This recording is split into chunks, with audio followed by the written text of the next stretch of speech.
Hari ini kita berbicara tentang apakah tujuan hidupku.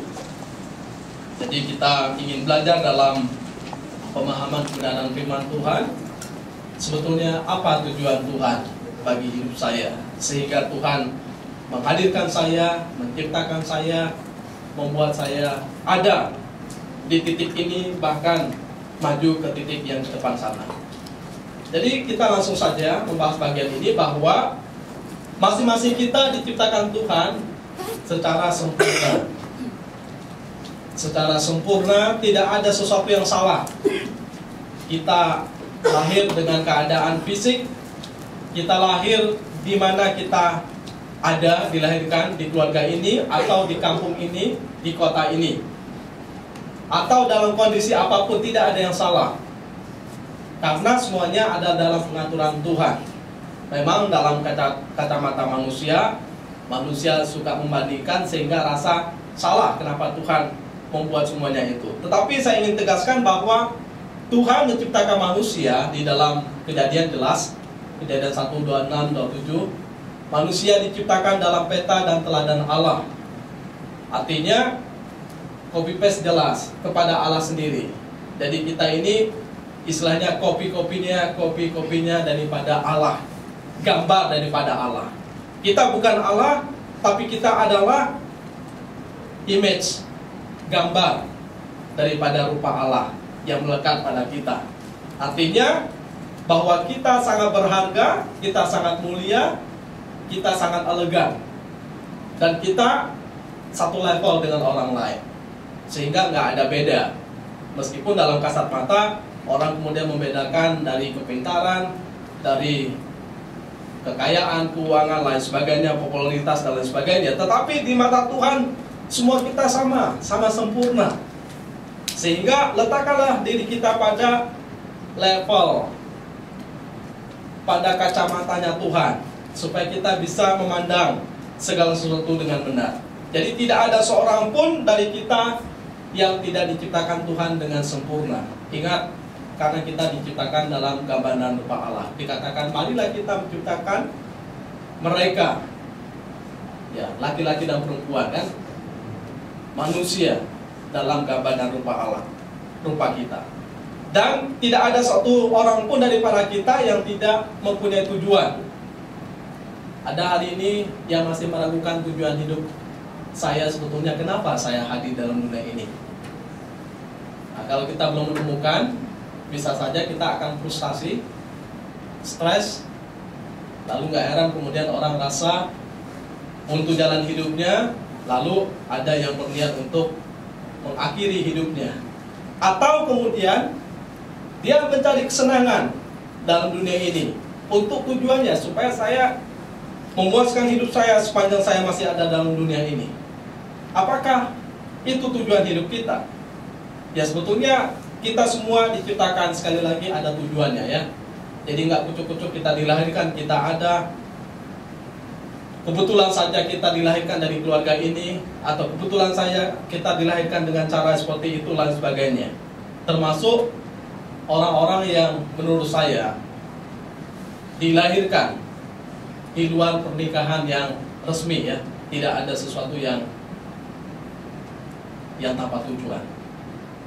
Dalam kasat manusia, sekali lagi, kita bisa berpandangan salah, tetapi di dalam kedaulatan Tuhan yang sempurna, kalau orang itu lahir, berarti Tuhan yang membuat orang itu ada dalam dunia ini, sehingga kita menghargai siapapun yang Tuhan hadirkan. Jadi bisnis kita, selama kita hidup, ya kita harus hidup seturut dengan gambar, maksud, kehendak, tujuan bagi kehidupan kita. Ya, saya memulai dari ini, bahwa Tuhan menciptakan Adam ada maksudnya, kan, di Taman Eden. Dikatakan mereka diperintahkan untuk beranak cucu, mereka kemudian diperintahkan untuk memelihara dan mengusahakan taman itu. Jadi mereka ditugaskan Tuhan untuk menjadi wakilnya Tuhan. Nanti saya akan jelaskan lebih dalam. Tapi yang pasti ada maksud kenapa Tuhan menciptakan Adam. Lalu para nabi diciptakan Tuhan kenapa? Supaya mereka menjadi perpanjangan suara Tuhan kepada umatnya. Dalam konteks perjanjian lama, umat nggak bisa langsung serta-merta dengar suara Tuhan. nggak bisa langsung akses. Jadi jemaat atau umat harus mendengarkannya melalui para nabi. Sehingga nabi lah yang berbicara tentang nubuatan, tentang apa yang Tuhan ingin katakan kepada umatnya. Lalu kalau umat mau mempersembahkan sesuatu, mau berdoa, nggak bisa langsung. Harus melalui apa? Imam. Nah, dalam konteks pemahaman imam, dalam sekarang ini bisa salah, bisa benar. Dalam konteks orang berkata, oh dia sebagai imam keluarga. Ya betul bahwa dia sebagai yang bersyafaat, yang mewakili umat, mewakili keluarga, mengorbankan sesuatu pada Tuhan. Tetapi sebagai imam sebetulnya kita tidak diwakili oleh seorang pun. Tapi kita dalam konteks sekarang kita diwakili oleh dia yang menjadi imam rajani. Dan kita sekarang yang mewakili diri kita di hadapan Tuhan. Karena imam ini sudah berhenti. Mereka dulu mempersembahkan sesuatu pada Tuhan, diwakili oleh imam, berdoa pada Tuhan diwakili oleh imam, tapi Yesus sudah menjadi imam yang agung bagi kita semua. Lalu sekarang kita imamat rajani. Kita mewakili diri kita karena Tuhan sudah menebus dosa kita. Lalu para raja dipakai oleh Tuhan untuk memerintah dan memimpin para rakyat ya, supaya mereka tunduk pada perintah Tuhan.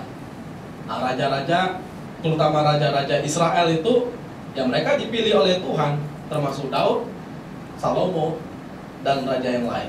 Kemudian para hakim dipakai oleh Tuhan menegakkan kasih, keadilan, hikmat, bijaksana daripada Tuhan. Mereka beda fungsi, ada nabi, ada imam, ada raja, ada hakim-hakim. Lalu para rasul dipakai Tuhan untuk memberitakan Injil ke seluruh dunia.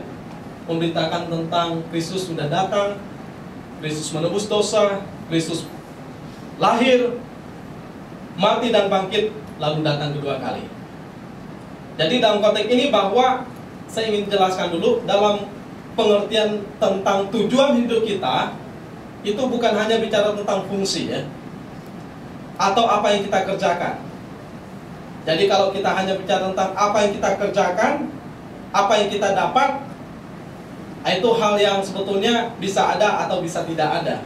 Karena itu bicara tentang jabatan. Misalnya saya jabatannya sebagai seorang pendeta, Pak Martinus sebagai pengurus, atau Ibu Ida sebagai pengurus, yang lain sebagai jemaat atau pengurus yang lain. Tapi yang pasti bahwa semua kita mempunyai suatu tugas yang sama untuk mengerjakan tugas Tuhan di dalam bidang kita masing-masing. Dalam profesi ada yang bagian misalnya pekerja, ada yang bisnismen, ada yang bekerja di pemerintahan, ada yang kemudian mengajar jadi guru, ada yang sebagai politikus. Jadi sebagai tugas-tugasnya beda, bisa beda, tapi tujuannya satu, yaitu mengerjakan tugas Tuhan. Jadi tujuannya adalah sama, memuliakan nama Tuhan. Kita bisa beda fungsi, beda jabatan. Misalnya kaki fungsinya beda, tujuannya kan, tangan beda, hidung beda, mata beda, tapi satu tujuan, yaitu untuk memuliakan nama Tuhan. Nah, dalam bagian ini, sebelum saya lebih dalam, saya ingin menjelaskan bahwa apa tujuan hidup kita sebetulnya. Apakah kita hadir dalam dunia ini hanya untuk nanti saya akan menjadi seorang yang kaya raya, berhasil, terkenal, sukses, punya banyak uang, rumah yang bagus, mobil yang bagus, pakaian yang mewah dan branded. Apakah tujuan hidup kita itu? Karena kebanyakan daripada kita, kalau bicara tentang tujuan, maka lebih kepada apa yang kita inginkan kan? Apa tujuan hidup kita? Ya, tujuan saya nanti jadi orang yang bisa menjabat di posisi yang tertentu, atau meraih satu gelar tertentu, atau kemudian kita mendapatkan satu materi tertentu. Jadi semuanya adalah sesuatu yang kita inginkan. Apakah kemudian tujuan hidup kita adalah, ya saya ingin makan enak, saya sekolah ingin gelarnya tinggi, gajinya bagus, dan kemudian aset banyak, lalu mencapai kesenangan kehidupan manusia. Apakah itu? Nah, kalau itu sebetulnya lebih kepada apa yang kita inginkan, sekali lagi ya. Jadi kita harus bisa membedakan tujuan hidup kita dalam kacamata Alkitab, posisi yang Tuhan ingin kita miliki, atau lebih kepada apa yang kita harapkan. Ini kan yang kita harapkan, inginkan, raih dalam kehidupan kita. Nah, kemudian ada orang ingin meraih keuntungan yang banyak, berlimpah-limpah, nah, tidak lagi hidup susah. Jadi kalau saya mau gambarkan, apa yang kita bicarakan tentang kesenangan hidup kita itu, Tuhan ciptakan kita hanya pada posisi ini. Jadi posisi ini adalah sesuatu yang kita ingin capai menurut standar kita, menurut keinginan kita, dan itu tujuannya hanya memenuhkan kesenangan kita, dan itu hanya untuk kesenangan sementara. Padahal tujuan Tuhan bukan hanya sementara loh. Tujuan Tuhan adalah endingnya kekal. Nah, harus kita bedakan bahwa tujuan hidup kita, kalau kita memang ngerti, kita harusnya beda dari orang dunia. Tujuan hidup kita itu titiknya bukan sementara. Kalau yang tadi bicara tentang mobil, bicara tentang uang, bicara tentang makanan, minuman, pakaian, kesuksesan, populer dan sebagainya, itu kan titik yang sementara kan. Tapi Tuhan ingin supaya kita mencapai titik yang sempurna, kekal, bahkan ngengat dan karat tidak merusaknya. Di dalam Alkitab dikatakan seperti itu. Jadi masuk lebih dalam, bisa diklik bahwa tujuan hidup manusia ada blueprintnya. Jadi kita bisa lihat secara blueprintnya adalah tujuan terbesar hidup manusia, yaitu untuk memuliakan Allah dan menikmati Allah selama-lamanya. Dalam konteks persekutuan dengan Dia, baik dalam persekutuan kesementaraan maupun dalam kekekalan. Nah, bagaimana kita menjelaskan ini? Jadi tujuan hidup kita dalam blueprintnya Tuhan, ya kita hidup memuliakan Dia. Artinya hidup kita ini menjadi mimbar di mana kita pakai untuk mewartakan tentang kebesaran Tuhan. Yang bekerja sebagai PNS, yang bekerja sebagai politikus, yang bekerja sebagai apa lagi? Bisnismen, atau mereka yang mencapai ini dan itu, kekayaan, popularitas, gelar yang tinggi, itu semua dimaksudkan. Kalau saya ada di situ, itu hanya sebagai alat untuk saya memuliakan nama Tuhan. Jadi saya sebagai kepala keluarga, saya sebagai seorang pendeta yang mempunyai jabatan secara rohani, itu hanya alat saja, di mana saya bisa memuliakan nama Tuhan, memakai ini untuk menyenangkan hati Tuhan. Nah, lalu selain daripada itu, bukan hanya saya memuliakan nama Tuhan, tetapi juga saya menikmati Tuhan di dalamnya. Maka pertanyaan kepada kita, termasuk yang masih kuliah, bagaimana saya memuliakan Tuhan dalam kuliah saya? Yang bekerja, bagaimana saya memuliakan Tuhan dalam pekerjaan saya? Bagaimana saya memuliakan Tuhan dalam pelayanan saya, dalam keluarga saya? Jadi semua diarahkan untuk memuliakan nama Tuhan. Lalu disitulah waktu kita tahu bahwa kita memuliakan nama Tuhan melalui segi kehidupan kita, berbagai segi kehidupan kita, dan kita bisa menikmati Tuhan, menikmati persekutuan dengan Tuhan. Ya kadang-kadang kan direct ya, satu arah, memuliakan Tuhan. Oh, semua kita rasa mau memuliakan Tuhan, tapi kita sendiri nggak menikmati Tuhan.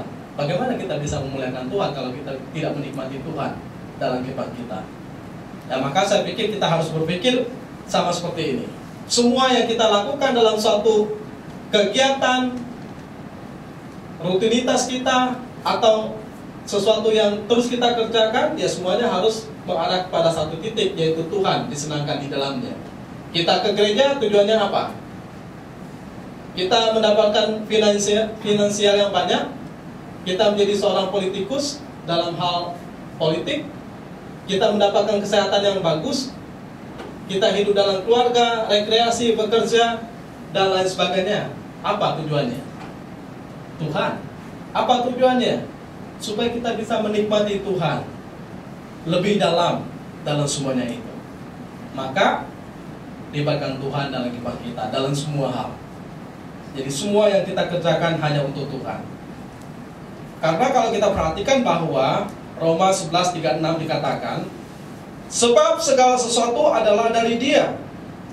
Jadi semua yang kita miliki, semua yang kita nikmati, atau dunia ini, segala sesuatu adalah dari Dia dan oleh Dia. Artinya Dia sumbernya, Dia yang berbuat, Dia yang bekerja, dikembalikan lagi kepada Dia. Karena bagi Dialah kemuliaan sampai selama-lamanya.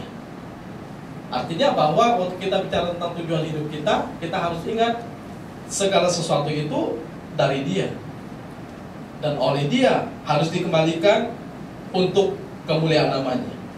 Bahkan di dalam Kolose 3:23 dikatakan, apapun juga yang kamu perbuat, perbuatlah dengan segenap hatimu seperti untuk Tuhan dan bukan untuk manusia.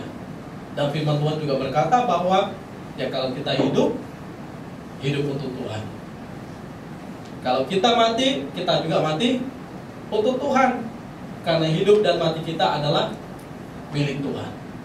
Jadi seakan-akan semua bagian kehidupan kita maupun sampai titik kematian kita, ya semuanya diserahkan kepada Tuhan. Karena Tuhan pusat kehidupan kita. Ingat, Tuhan pusat. Kita nggak bisa hidup tanpa Dia. Kita nggak bisa tanpa pekerjaan Tuhan yang terlibat dalam kehidupan kita. Ya makanya saya pikir bahwa kita bekerja boleh, tapi jangan lupa Tuhan. Kita dapat kekayaan, kita dapat jabatan, kita dapat ini dan itu boleh. Tapi ingat, takutlah akan Tuhan. Ingatlah akan Tuhan. Ya kalau kita takut Tuhan, nggak mungkin kita mencari sesuatu yang tidak halal kan, atau tidak benar. Pasti kita mau melakukan, mendapat sesuatu, ya karena hati kita terpaut pada Tuhan, kita tunduk pada Tuhan, kita takut berbuat hal yang jahat. Kita mau memperoleh sesuatu berkat yang memang berdasar daripada Tuhan. Jadi aneh sekali kalau orang bekerja mau dapat berkat tapi berbuat jahat. Padahal berkat daripada Tuhan. Tuhan yang ngatur kan. Tapi dia mau ngatur dirinya sendiri, nggak mau Tuhan ngatur. Dia mau jalan pintas. Ya memang sepertinya dia dapat, tetapi sebetulnya Tuhan tidak berkenan. Lebih baik kita bersabar menunggu cara Tuhan yang tepat, yang sempurna bagi kehidupan kita. Karena kalau itu berkat daripada Tuhan, itu menjadi berkat bagi kita. Menjadi kesehatan, damai sejahtera dalam keluarga kita.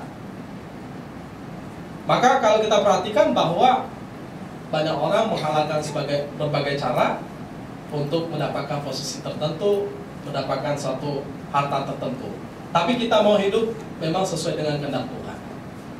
Maka blueprintnya adalah apa yang kita mau kerjakan, apa yang mau kita lakukan. Ingat, pusatnya harus Tuhan. Dan jangan lupa, kita boleh sibuk bekerja sepanjang minggu. Tapi ingat, Tuhan sudah kasih pola juga kan. Tuhan aja bekerja 6 hari. Lalu yang ke-7 hari Tuhan beristirahat. Tuhan menikmati keagungan ciptaan yang sempurna itu. Tuhan menyempatkan diri untuk bersyukur atas semua hal yang telah Dia kerjakan. Ya kita boleh sibuk, tapi jangan lupa kita harus juga ingat pada Tuhan, bahwa Tuhan sudah menyertai sepanjang minggu. Ya hari Minggu setidaknya kita datang kepada Tuhan untuk beribadah. Jadi saya pikir kalau kita tahu berkat daripada Tuhan, Tuhan juga ngatur kok berkat bagi kita. Jadi jangan sampai hari Minggu kita borong juga ya. Dari Senin sampai Minggu lagi, sampai Minggu lagi, Senin sampai Minggu lagi. Jadi kita borong, kita kerja. Akhirnya kita lupa Tuhan. Padahal kita tahu berkat daripada Tuhan. Dulu pernah waktu SMA saya untuk memenuhi uang jajan saya kan bekerja. Tapi saya coba cari tempat pekerjaan yang memungkinkan saya supaya hari Minggu itu saya tidak bekerja. Nah saya tanya kepada ada orang yang buka warung ya, dia jual kopi dan berbagai snack. Saya tanya, ada nggak lowongan pekerjaan di sini untuk seorang siswa, karena saya masih sekolah SMA. Tapi saya bisa kerjanya adalah ya karena kami sekolah siang, ya dari pagi sampai siang. Dia bilang ada, tapi hari Minggu katanya. Wah, saya pikir kalau hari Minggu saya nggak bisa beribadah. Ya, saya berkata ya udahlah, kalau hari Minggu saya nggak bisa. Ya dulu saya idealis sekali. Hari Minggu kalau ada kegiatan yang lain ya saya tidak mau. Karena dulu oleh orang Barat, misionaris, diajarkan bahwa hari Minggu itu belanja ke pasar, pergi kemana nggak boleh. Mereka sangat ketat. Jadi segala sesuatu itu harus dipersiapkan minimal hari Sabtu udah kelar semua urusan rumah tangga. Dan keluarga kami memang keluarga hamba Tuhan dididik seperti itu. Jadi hari Minggu khusus untuk Tuhan, nggak boleh kemana-mana. Kalau kita kemana-mana nanti mereka akan komplain dengan bapak saya, mama saya, karena mereka masih siswa di sekolah sekolah Alkitab pada waktu itu. Nah sehingga itu nurun ke saya. Waktu saya pada hari itu saya berpikir saya mau bekerja, tapi waktu itu pekerjaannya yang tersedia hari Minggu, ya saya nggak bisa. Saya berkata saya tidak bekerja. Tapi lalu kemudian ada suatu pekerjaan, kalau di Kalimantan namanya somel ya. Somel itu apa ya? Pabrik kayu. Ya. Ada pekerjaan pabrik kayu yang di luar hari Minggu. Ya terpaksalah saya harus bekerja dari pagi sampai siang. Setelah itu saya harus buru-buru ke sekolah. Meskipun luar biasa bekerjanya, tapi saya rasa sejahtera karena saya mempunyai waktu untuk sekolah, mempunyai waktu untuk bekerja, juga mempunyai waktu untuk beribadah pada Tuhan. Jadi mulai dari situ memang saya belajar bahwa ya waktu sekolah, waktu bekerja, ya waktu beribadah nggak boleh diganggu dengan hal yang lain. Ya memang kami dulu ya berjuangnya luar biasa. Ya, bersyukur anak-anak sekarang ya tidak mengalami hal-hal seperti kami yang mengalami kondisi seperti itu. Tapi yang jelas bahwa saya ingin memberi gambaran, kita boleh sibuk dalam kehidupan kita, tapi jangan lupa Tuhan. Karena masalahnya adalah kalau Tuhan kemudian lupa kita, ya tentu Tuhan gak pernah lupa kita ya. Itu jadi masalah. Tapi setidaknya kita belajar Tuhan begitu setia, begitu baik pada kita.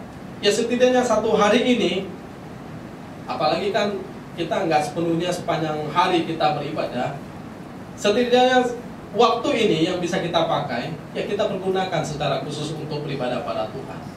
Jadi blueprint yang Tuhan berikan pada kita itu menurut saya adalah blueprint yang besar.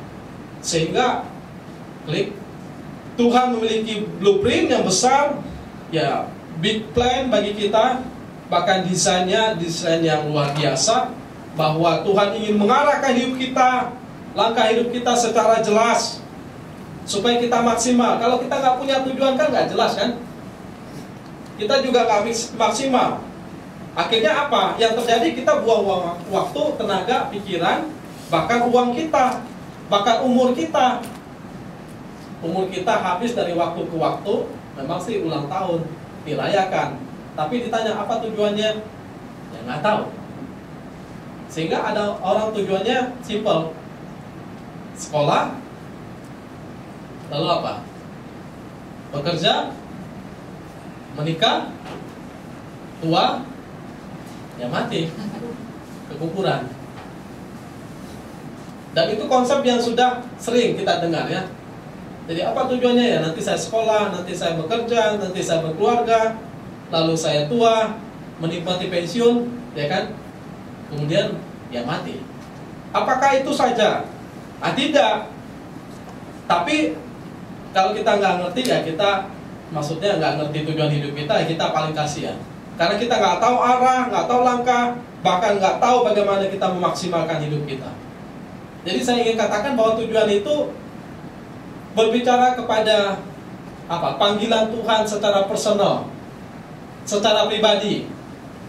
Jadi kalau saya mau katakan secara gambaran besar ini, yaitu tujuannya memuliakan Tuhan, kemudian menikmati persekutuan dengan Tuhan. Tetapi secara pribadi, bagaimana saya bisa masuk pada tujuan itu, terlibat dalam tujuan itu, yaitu panggilan masing-masing.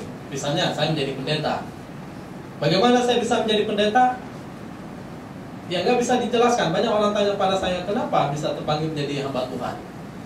Ya saya juga nggak bisa jelaskan secara detail, karena itu panggilan yang menurut saya sendiri pun kalau ditanya mau jadi pendeta apakah tidak, dulu saya nolak-nolak jadi pendeta. Karena saya tahu bahwa, atau bukan jadi pendeta, jadi hamba Tuhan. Karena saya tahu bahwa bapak saya dalam pelayanan, perjuangan, kesulitan. Ya kalau dipikir secara dunia, ngapain sih menjadi seorang hamba Tuhan atau pendeta? Tapi panggilan Tuhan beda. Dan memang panggilan Tuhan itu yang nggak bisa kita bicarakan, rumuskan kepada orang lain secara detail. Bagaimana Tuhan menggelisahkan kita, menggerakkan hati kita, sehingga Tuhan juga buka jalan, Tuhan juga pimpin kepada titik demi titik yang memang Dia mau bagi kehidupan kita. Jadi bagi saya, memuliakan nama Tuhan, masuk dalam tujuan Tuhan itu bicara tentang panggilan kepada kita masing-masing. Kita bisa masuk dalam tujuan Tuhan bagi kehidupan kita dengan fungsinya. Misalnya ada yang fungsinya di pemerintahan, menjabat di situ ya. Jadilah terang, sama seperti Yusuf kan. Yusuf orang nomor 2 di Mesir, menjadi jawaban dan berkat bagi orang Israel, dan juga menjadi berkat bagi orang Mesir. Musa dipakai Tuhan memimpin bangsa Israel keluar daripada Mesir. Abraham dipakai Tuhan untuk mengikatkan perjanjian antara Allah dan umatnya, bahwa melalui keturunan Abraham itulah yang akan diberkati oleh Tuhan. Jadi kalau kita mau tanya secara langsung pada Abraham, gimana sih dia menggenapi janji Tuhan? Dia nggak ngerti jelas, tapi Tuhan membawa dia ke titik demi titik yang Tuhan mau.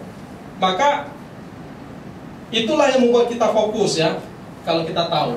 Nah kalau kita nggak tahu tentang panggilan dan tujuan hidup kita, ya kita tanya pada Tuhan. Tuhan, sebetulnya apa tujuan hidup saya? Jadi saya ingin katakan, kalau kita hanya tujuannya sekolah, bekerja, berkeluarga, pensiun, lalu mati, ya semua orang sama tujuannya. Cuma itu kan yang bisa disimpulkan. Tapi untuk satu blueprint Tuhan yang besar, tujuan Tuhan, agenda Tuhan yang besar bagi kehidupan kita, ya kita secara pribadi. Nah, maka tanya pada Tuhan, minta Roh Kudus yang menerangi hati kita. Sebetulnya tujuan saya ini, kenapa saya secara khusus seorang Niko hadir dalam dunia ini? Kadang kan saya tanya juga seperti itu. Misalnya kenapa seorang Meli kan? Kenapa harus Meli sih Tuhan namanya? Kenapa saya seperti ini? Apa maksud Tuhan bagi kehidupan saya? Nah, artinya bahwa secara personal, dan itu pasti Tuhan akan menjelaskan pada kehidupan kita.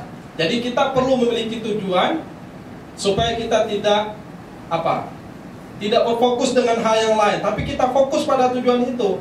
Dan kita tidak perlu membandingkan diri dengan orang lain, atau iri dengan orang lain, atau copy paste terhadap jalan hidup orang lain. Kan kita tahu tujuan hidup kita. Misalnya saya tujuan hidup saya menjadi hamba Tuhan. Ya udah, saya mantapkan diri dalam suatu panggilan ini, melakukan kehendak Tuhan. Saya nggak perlu copy paste terhadap mereka yang menjabat di pemerintahan, mereka yang menjadi seorang bisnismen. Saya nggak perlu meng-copy paste panggilan hidup mereka atau tujuan hidup mereka kepada saya, karena masing-masing beda. Tujuan secara spesifik ya, panggilan Tuhan secara spesifik untuk saya kerjakan beda. Jadi itu membuat kita juga mempunyai keyakinan, kemantapan bahwa ya selalu ada kekuatan, kita juga bisa konsisten mengerjakannya. Lalu kita boleh menyenangkan hati Tuhan dengan maksimal. Ya kita nggak perlu menyimpang ke kanan dan ke kiri, karena kita tahu ya bahwa itulah Tuhan anugerahkan pada kita. Jadi tujuan hidup kita secara garis besar, secara umum kepada manusia, bisa diklik bahwa tujuan hidup kita itu supaya kita itu menjadi mitra Allah, duta dan wakil Allah selama kita ada dalam dunia ini. Jadi ingat ya, bukan hanya sekedar kita datang dalam dunia ini, tapi kita menjadi mitra Allah, wakil Allah, agen Allah, yang mewakili Allah untuk memancarkan kasih-Nya, memiliki pandangan sama seperti pandangan Allah terhadap dunia ini.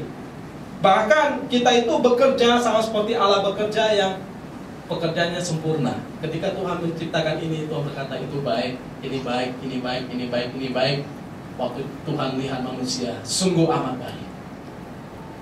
Jadi bagaimana kita memiliki kasih, cara pandang, dan bekerja sama seperti Allah. Jadi tujuannya adalah kita menjadi mitra Allah dalam dunia ini. Mitra Allah, kita memiliki kuasa, otoritas, yang saya sebut mengalirkan kehidupan, karena kita kemudian beranak cucu dalam dunia ini. Beranak cuculah bertambah banyak dan sebagainya, pemerintah dalam dunia. Lalu kita juga mengalirkan hidup, maksud saya, ya kita bagikan kasih Tuhan kepada sesama, minimal dalam keluarga itu.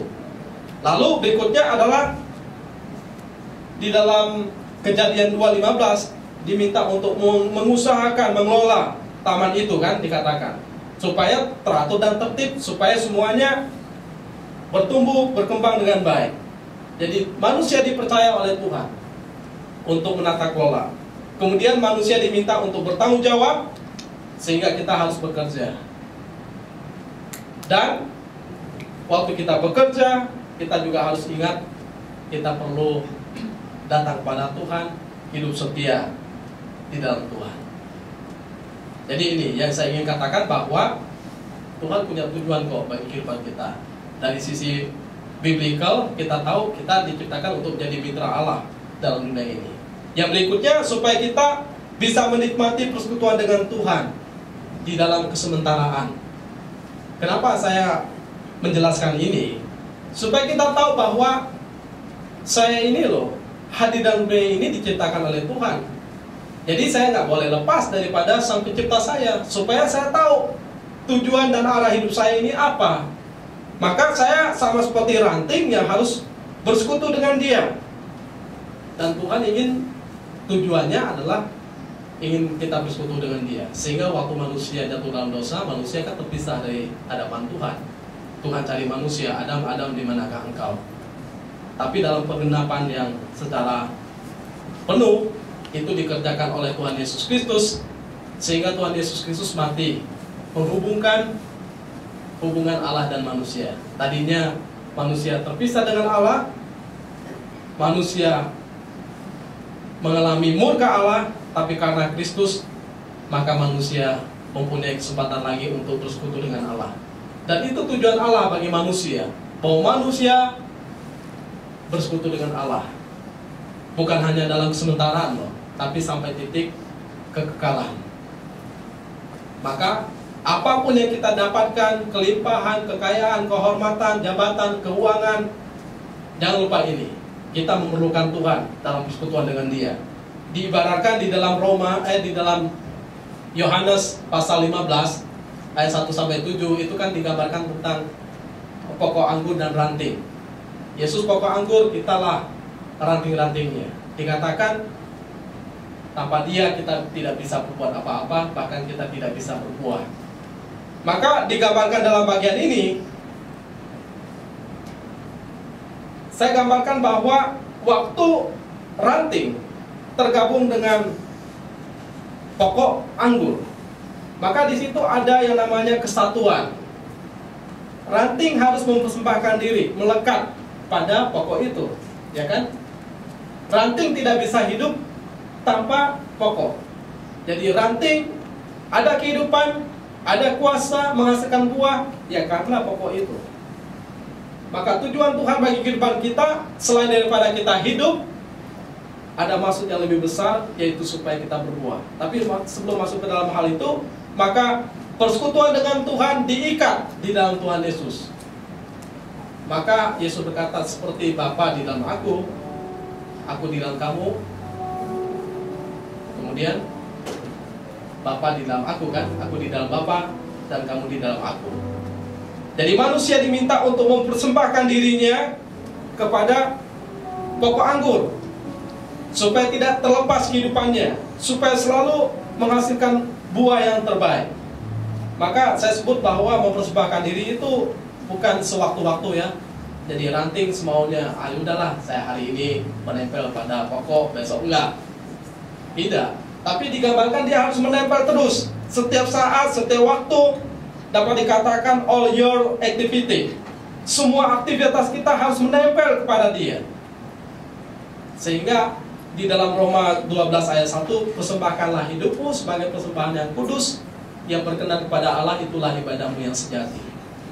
Jadi sama seperti ranting yang mempersembahkan diri pada pokok anggur, maka itulah kehidupan kita mempersembahkan diri pada Tuhan, karena Tuhan sudah mempersembahkan diri untuk mati bagi kita.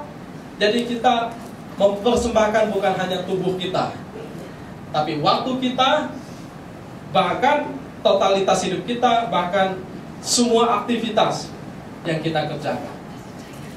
Jadi menikmati Tuhan menurut saya dalam persekutuan dengan Dia itu dapat digambarkan seperti ya ranting anggur dan pokok anggur. Sehingga di dalamnya Yesus membersihkan kita, Yesus menyucikan kita, menyelamatkan kita, Yesus mempersembahkan diri bagi kita, bahkan melayakkan kita untuk bisa melayani dan beribadah pada Tuhan. Jadi tujuannya adalah yang pertama tadi, kita menjadi mitra Allah. Yang kedua, supaya kita tidak terlepas daripada persekutuan dengan Allah, sehingga Yesus mati bagi kita. Nah, ini satu gambar yang menarik bahwa konsepnya waktu kita tinggal berarti kita melekat, bersekutu, bahkan mempersembahkan diri sebagai persembahan yang hidup. Berarti totalitas penuh, tidak terbagi sampai habis dan tidak tersisa. Dalam konteks perjanjian lama, mempersembahkan diri masih diwakili dengan apa? Hewan. Orang berdosa harus diwakili oleh hewan supaya mereka berkenan pada Tuhan. Maka kemurkaan Tuhan menjadi menyurut karena ada persembahan yang dipersembahkan. Jadi diwakili oleh imam dan ada domba yang dipersembahkan. Tapi dalam konsep perjanjian baru ada dua konsep yang Alkitab tegaskan, bahwa kita bisa mempersembahkan diri karena Kristus yang domba Allah mempersembahkan diri kepada Allah, sehingga kita bersekutu dengan Allah Bapa di sorga. Jadi persembahan yang Yesus kerjakan, ya hidupnya secara totalitas yang sampai mati, bahkan tidak tersisa. Ya kalau kita tanya kepada Dia, Tuhan apa yang Tuhan kasih lagi kepada saya? Ya Tuhan berkata, sudah saya berikan hidup saya, nyawa saya, sehingga kita diselamatkan. Lalu apakah berhenti di sini saja? Tidak. Ya dalam konteks ini, ya saya gambarkan dengan Ishak yang dipersembahkan oleh Abraham, karena Tuhan meminta untuk mempersembahkan anak satu-satunya itu ya. Nah dalam konteks ini maka kita mempersembahkan kehidupan kita sebagai persembahan yang hidup, yang kudus, yang berkenan kepada Allah. Jadi Tuhan nggak mau persembahan yang mati. Tuhan ingin persembahan yang hidup. Bukan hanya hidup, tapi kudus.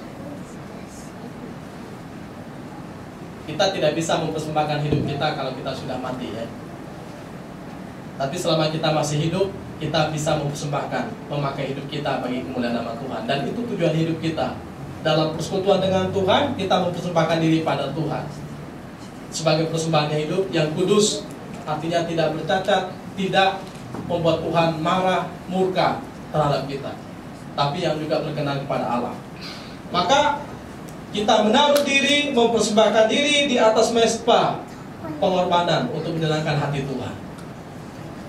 Ya ini memang konsep yang lebih dalam, bahwa ternyata melekat dengan Tuhan itu bukan hanya melekat saja, tapi ada konteks pengorbanan, ada konteks kasih, ada konteks yang memang segenap menaruh hati, pikiran, tenaga, dan totalitas keberadaan dirinya kepada Tuhan. Jadi bukan hanya hari Minggu kita datang mempersembahkan diri, Tuhan saya datang hari ini khusus untuk Tuhan, tidak. Tapi semua hari, karena semua hari kita harus lekat pada Tuhan kan. Itu saya katakan tadi, bahwa ranting nggak bisa, oh cuma hari Minggu Pak saya melekat pada Tuhan saja, kepada pokok itu, tidak. Coba lihat anggur-anggur, kayaknya ada anggur di luar sana. Jadi mulai hari Senin sampai hari Minggu terus melekat. sehingga nanti akan berbuah. Dan berikutnya adalah panggilan Tuhan bagi kehidupan kita adalah berbuah. Maka kalau kita baca, ini jelas sekali. Dalam Yohanes 6 ayat 28, sebab aku telah turun dari surga bukan untuk melakukan kehendakku, tetapi untuk melakukan kehendak Dia yang telah mengutus aku. Dalam penyangkalan diri, ketundukan diri kepada Allah Bapa di surga. Lalu dikatakan Yohanes 10 ayat 37, jikalau aku tidak melakukan pekerjaan-pekerjaan Bapakku, janganlah percaya kepadaku. Lalu berikutnya Yohanes 15 ayat 8, dalam hal inilah Bapakku dipermuliakan, yaitu jika kamu berbuah banyak, dan dengan demikian kamu adalah murid-muridku. Dalam hal ini Yesus saja datang untuk menghasilkan buah. Menghasilkan buah maksudnya apa? Untuk menjaga kita supaya kita boleh diselamatkan, kita tidak binasa. Maka menurut saya ciri-ciri daripada murid sejati adalah ya mereka berbuah, ada dampak yang dihasilkan, bahkan ada suatu pengorbanan, ada manfaat bagi orang lain. Saya teringat dengan apa yang dikatakan oleh Mother Teresa. Dia berkata bahwa memang kita tidak bisa melakukan hal-hal yang besar.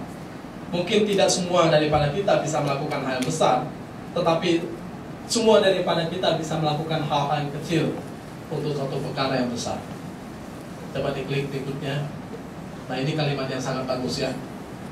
Dalam kehidupan ini kita tidak dapat selalu melakukan hal-hal yang besar, tetapi kita dapat melakukan banyak hal kecil dengan cinta yang besar. Misalnya kita memberi perhatian, kita menolong orang. Gak usah gambaran-gambarannya yang terlalu besar-besar ya. Gambarannya sederhana. Dan Tuhan Yesus sudah menjelaskan bahwa apa yang kamu perbuat kepada mereka yang paling hina, itu kamu lakukan untuk saya. Yang maksud saya adalah sederhananya adalah kalau ada orang lapar, ya beri makanan. Kalau ada orang haus, beri minuman. Kalau orang di penjara, dikatakan kunjungilah mereka dalam penjara. Kalau mereka sakit, ya kunjungilah mereka supaya mereka mengalami kekuatan. Lalu kalau ada orang asing yang membutuhkan tumpangan, ya berilah mereka tumpangan. Artinya ada orang memerlukan tumpangan yang kita kenal, yang memang sangat membutuhkan. Jangan pura-pura kita sibuk.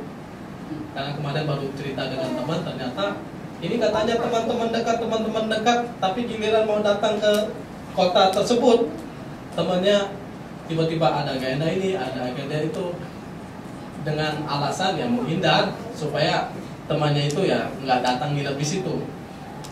Padahal ya kita kenal juga yang dimaksud. Padahal orang ini hanya datang untuk menginap semalam saja. Saya mau tidur di sofa atau di mana nggak apa-apa, karena saya perlu ada tes untuk PNS katanya. Tapi yang namanya orang, jangankan orang asing ya, kadang-kadang teman atau keluarganya kita coba menghindari kalau bisa, karena bagi kita kan itu merepotkan. Ya tapi dalam hal ini hal yang sederhana, ya buah itu kan akan tampak. Sehingga menurut saya hal-hal yang kecil.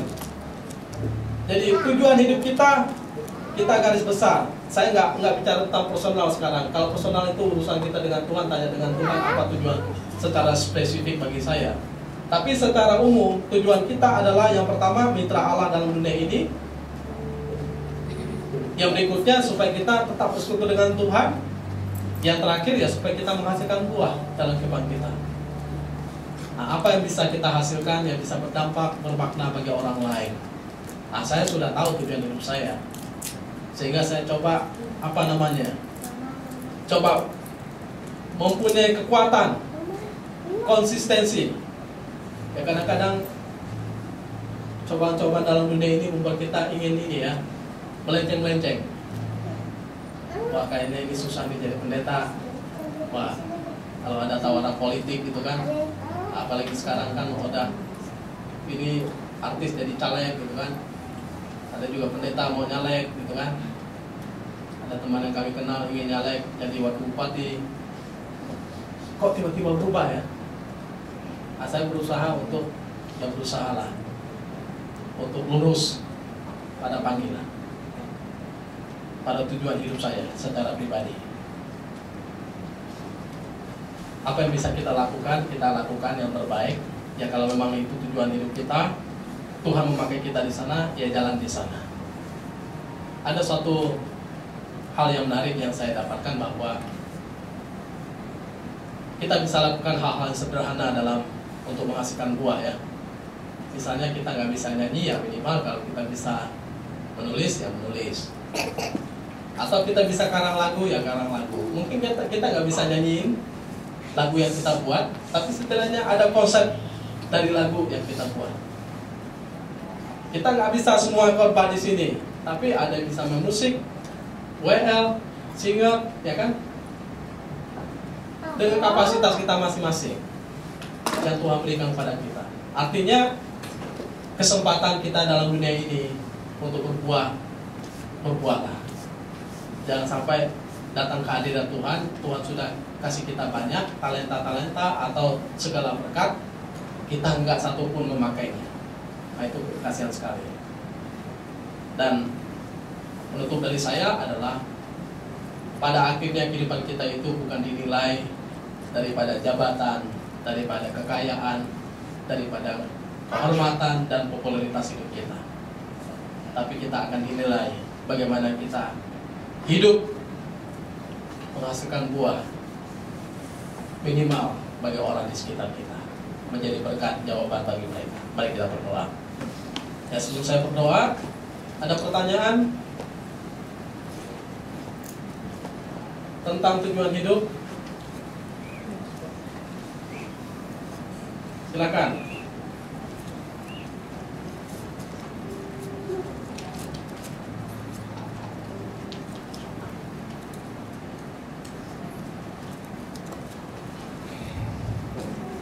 Udah tahu ya masing-masing tujuan hidupnya ya? Hah? Udah tahu ya? Udah jelas ya? Oke.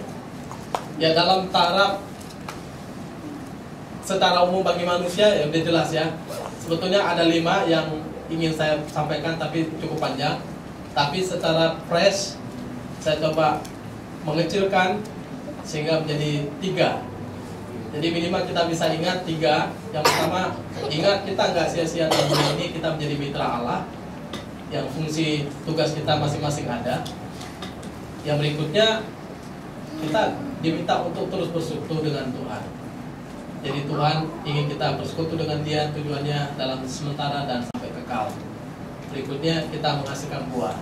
Maka lakukan segala sesuatu yang terbaik, hasilkan buah seperti yang Tuhan percayakan. Ya, kalau kita memang anggur, ya hasilkan buah seperti yang dimiliki oleh anggur itu, sehingga menjadi berkat. Mari kita berdoa.